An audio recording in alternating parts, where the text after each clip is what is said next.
ഈ വചനത്തിലൂടെ ഞാൻ ആവർത്തിച്ച് പറയാം, ജീവിതത്തിലെല്ലാം ദൈവം നന്മയാക്കി തീർക്കും. എല്ലാം ദൈവം നന്മയ്ക്കാക്കി തീർക്കും. ഹല്ലേലൂയ. മനസ്സിലാകുന്ന ദൈവജനത്തിനായി സ്തോത്രം.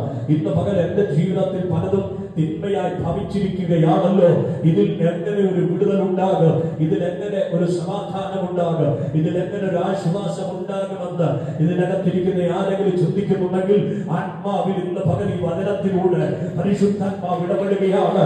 സകലതും നന്മയ്ക്കാക്കി തീർക്കാം. സകലതും നന്മയ്ക്കാക്കി തീർക്കാം.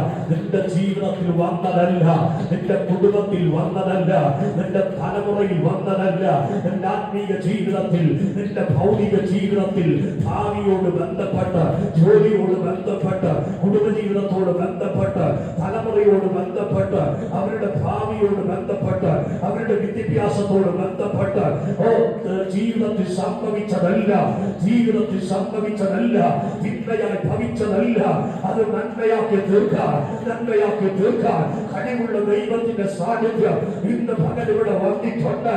അത് തിരിച്ചറിയുന്ന ദൈവജനത്തിനാൽ ഞാൻ ദൈവത്തിന് സ്തോത്രം ചെയ്യുന്നു. ആത്മാവ് എന്നോട് വ്യക്തമായി സംസാരിക്കുന്നു. ചലനത്തെ ഈ ദിവസങ്ങളിൽ നന്മയായി ഭവിക്കുമെന്ന്, തിന്മയായി ഭവിച്ചെന്ന് നീ ചിന്തിക്കുന്ന ചലനത്തെ ദൈവം നിനക്ക് വേണ്ടി അത് നന്മയാക്കി തീർക്കുന്നുവെന്ന്, നന്മയാക്കി തീർക്കുമെന്ന് പരിശുദ്ധാത്മാവ് ഈ പകൽ വ്യക്തമായി ഇടപെടുകയാണ്.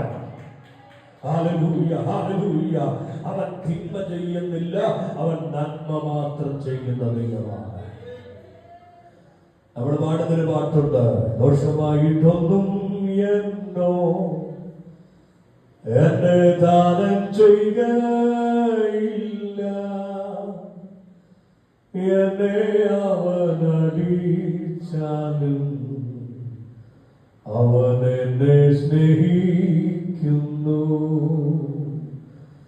എന്നെ അവനടിച്ചാലും അവൻ എന്നെ സ്നേഹിക്കുന്നു.